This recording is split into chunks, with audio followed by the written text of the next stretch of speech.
राजधानी लखनऊ का ऐशबाग रामलीला, ऐसा रामलीला जो ऐतिहासिक है, अपने आप में इतिहास लिए फिरता है। कहते हैं ये रामलीला तुलसीदास के समय से यहाँ होता है, रामलीला मंचन यहाँ होता है। इस रामलीला में आपको सबसे विशेष सौहार्द यह मिलेगा कि आपके रामलीला कमेटी के ठीक सामने ईदगाह है, लखनऊ का सबसे बड़ा ईदगाह है, जहाँ हज़ारों लोग रोज़ नमाज अदा करते हैं। वहीं ठीक सामने आपको रामलीला का मंचन मिलेगा, जहां राम के आदर्शों, पिता के आदेशों और मां के सम्मान की बात होती है। आइए इसी कड़ी में हम यहां के अध्यक्ष से बात करते हैं और आपको आगे की चीज़ें दिखाते हैं।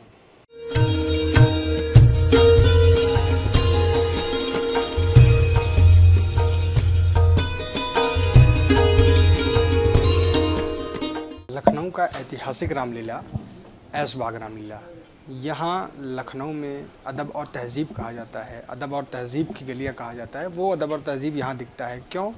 सामने ईदगाह नमाज अदा की जाती है, वहीं सामने रामलीला का मंचन होता है, राम के आदर्शों को बताया जाता है। उसी कड़ी में हमारे साथ रामलीला कमेटी के अध्यक्ष जी बात करने के लिए मौजूद हैं।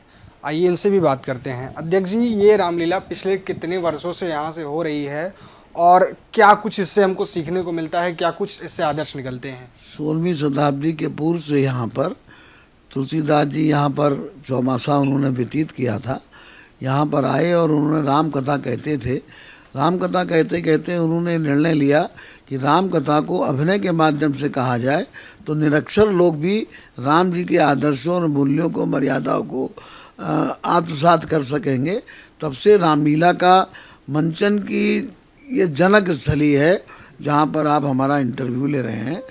तब से निरंतर यहाँ पर रामलीला का मंचन होता आ रहा है। हमारी परंपरा रहती है कि पहले हम देवी कलश स्थापना करते हैं, गणेश पूजन करते हैं, फिर उन पात्रों का पूजन करते हैं, राम, लक्ष्मण, भरत, शत्रुघ्न, हनुमान जी, सीता जी का, और उसके बाद सुंदरकांड का पाठ करके हम रामलीला का मंचन प्रारंभ करते हैं।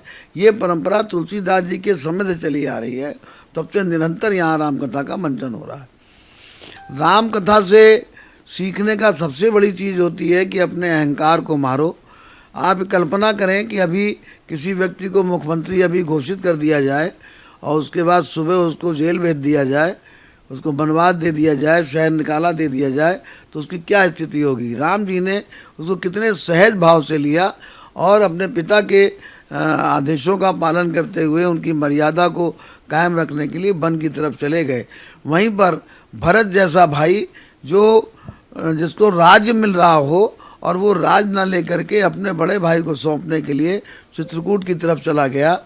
वहाँ से खड़ायूँ लेकर के, खड़ायूँ रख करके अपने बड़े भाई की उसने शासन चलाया। तो ये एक संदेश होता है कि हमें भाई के प्रति, भाई का प्रेम, पिता का पुत्र के प्रति प्रेम, पत्नी का पति से प्रति प्रेम, इस तरीके की जो संबंधों की एक होती है मजबूती, वो इस रामलीला में देखने को मिलती है। एक बात मैं और कहना चाहूँगा, आप प्रतिवर्ष कोई फिल्म अगर आप देखें 3-4 दफ़े, 5 दफ़े आप देख लेंगे, उसके बाद आपको उसको देखने का मन नहीं करेगा। लेकिन राम कथा प्रतिवर्ष आप देखते हो और पुनः आपको लगता है कि हम इसको दोबारा फिर देखें। क्यों? ये इसलिए कि इसमें जो दिखाया जाता है वो आपके जीवन में हो रहा होता है, आपके जीवन से जुड़ा हुआ होता है। आपको अपने भाई के प्रति याद आती है, आपको अपने पुत्र की याद आती है, आपको अपने पिता की याद आती है, उनके संबंधों के बारे में आप विचार करने लगते हो। तो ऐसा जो रामायण से संदेश निकलता है। रामचरितमानस भारतीय संस्कृति की आचार संहिता है, उसी के अनुसार मेरा पूरा समाज, भारतीय संस्कृति चलती है।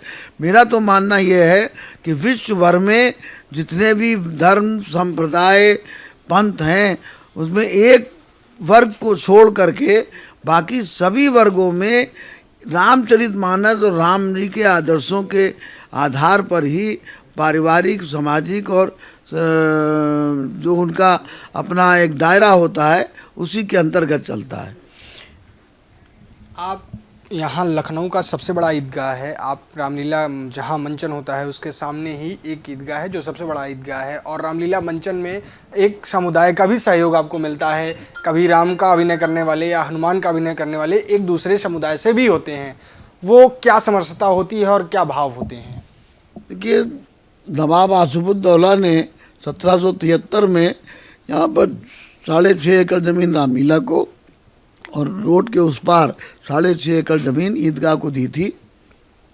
आज तक इतने वर्षों में वहाँ नमाज होती है, हमारे यहाँ आरती होती है, लेकिन कभी टकराव नहीं होता आपस में, कभी एक दूसरे के प्रति नफ़रत की भावना ना उनके अंदर होती होगी ना हमारे अंदर होती है। मैं अपने बारे में कह सकता हूँ, रामलीला समिति का कोई भी ऐसा कृत्य जो उनके किसी कार्य में बाधा बनता हो, और ना ही मैंने इतने सालों में देखा कि उन्होंने कभी हमारे किसी कार्यक्रम में बाधा डाली। ये गंगा जमनी संस्कृति का एक उदाहरण है यहाँ लखनऊ में।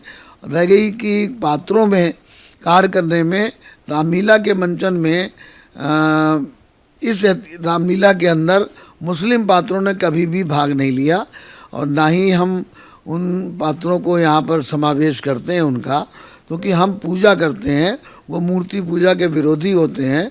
हम उनकी आरती करते हैं, उनको आरती से परहेज होता है।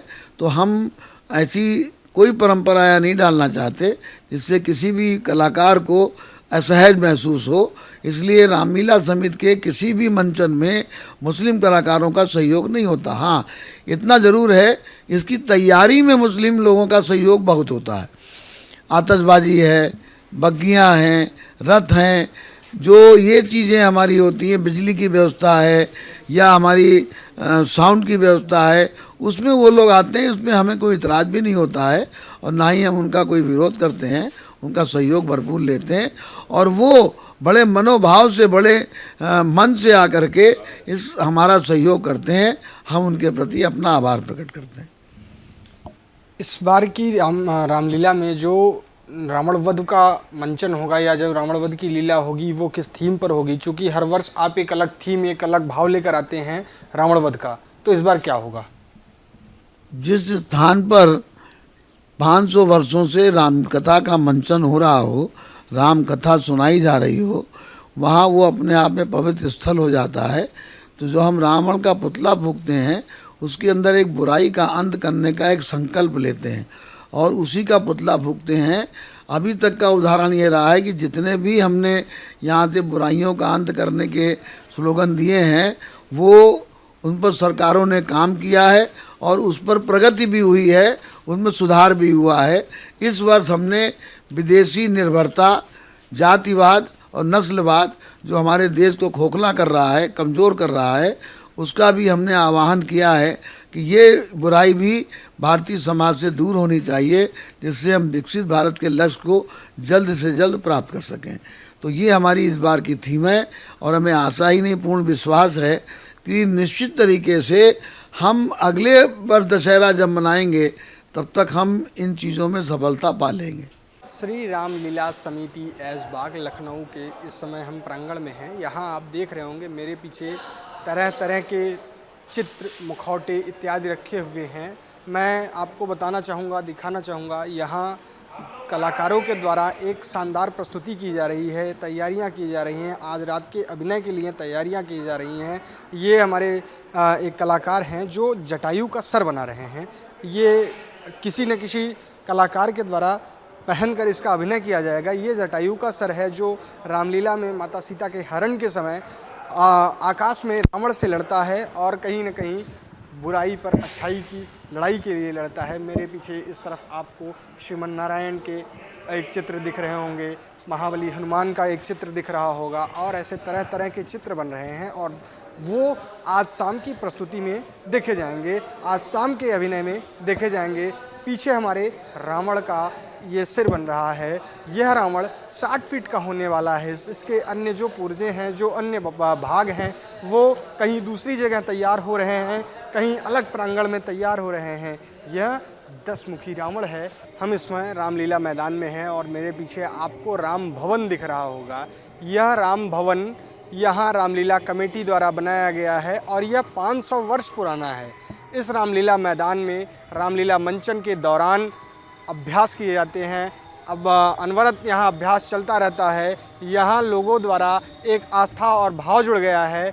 यहाँ मैं आपको अपने सहयोगी से कहूँगा कि फील्ड दिखाएं जहाँ पे आज रावण दहन होगा। ये रावण दहन यहाँ होता है, हर वर्ष यहाँ रावण दहन होता है और ये परंपरा स्वामी तुलसीदास जी के समय से चली आ रही है। आज जो रामलीला गाँवों में और गलियों गलियों में होती है उसका आगाज़ यहीं से हुआ था। आज से 500 वर्ष पूर्व यहीं से रामलीला मंचन का अभिनय शुरू किया गया था। यहाँ पर आज 60 फीट का रावण दहन होगा। ये बताया जा रहा है कि हर वर्ष से कम इस बार रावण की ऊंचाई की गई है। अगल बगल की आबादी को देखते हुए इस बार यहाँ की ऊंचाई को कम किया गया है। और यहाँ पर आपको बता दें कि ये 6 बीघे में रामलीला मैदान बना हुआ है। लखनऊ के जो नवाब हुआ करते थे वो यहाँ पर रामलीला मैदान को 6 बीघे और उसी के ठीक सामने ईदगाह को 6 बीघे की ज़मीन दी थी, जहाँ आज सामने ईदगाह होता है, नमाज पढ़े जाते हैं, एक समुदाय विशेष का भाव होता है और लोगों की एक अपनी आस्था होती है। वहीं एक तरफ रामलीला का मंचन होता है, राम का अभिनय होता है, माँ सीता के बातें होती हैं, माता के आदेशों की बातें होती हैं, पिता के आदर्शों की बातें होती हैं, रघुकुल की रीतों की बातें होती हैं। और मेरे पीछे आप रामलीला मंचन देख रहे होंगे, रामलीला मंच देख रहे होंगे, जहाँ पर राम का अभी अभिनय चल रहा है, जहाँ मंचन का अभिनय अभी चल रहा है। लोग पर्दों के पीछे रामलीला मंचन का प्रयास कर रहे हैं, एक अभ्यास चल रहा है जिससे शाम की प्रस्तुति शानदार हो। और यहाँ पर तमाम तरीके की कुर्सियाँ लगी हुई हैं, व्यवस्थाएं हुई हैं। यहाँ बताया जाता है कि लोगों की इतनी भारी भीड़ होती है कि यहाँ खड़े होने की जगह नहीं होती, जो कुर्सियों के बीच में भी थोड़ी सी जगह होती है। लोगों की एक ऐसी आस्था है कि उस कुर्सियों के बीच में भी खड़े होकर ये रामलीला मंचन देखते हैं और अपने भाव को देखते हैं। यहाँ बताते हैं, यहाँ के लोग बताते हैं, हमारी यहाँ वर्षों वर्षों पुरानी भाव जुड़े हैं और यहाँ एक समुदाय ही नहीं दूसरे समुदाय के लोग भी रामलीला मंचन देखते हैं। आज रात 9 बजे यहाँ पर रावण वध किया जाएगा। यहाँ जो रावण वध किया जा रहा है इस बार जाति समुदाय की ही थीम पर है। जो लोग देश में जाति समुदाय का भ्रम फैला रहे हैं उसी थीम पर है। वो रावण जो जलाया जाएगा उसमें ये संदेश होगा कि हम सब एक हैं और हमारी समरसता एक है, हमें एक होना चाहिए। आप जाति लिंग धर्म पे किसी को अलग नहीं कर सकते। आपको और ऐसे नए खबरों के साथ मिलते रहेंगे। कैमरामैन दीपक के साथ लखनऊ से प्रियांशु पांडे, सी न्यूज़ भारत।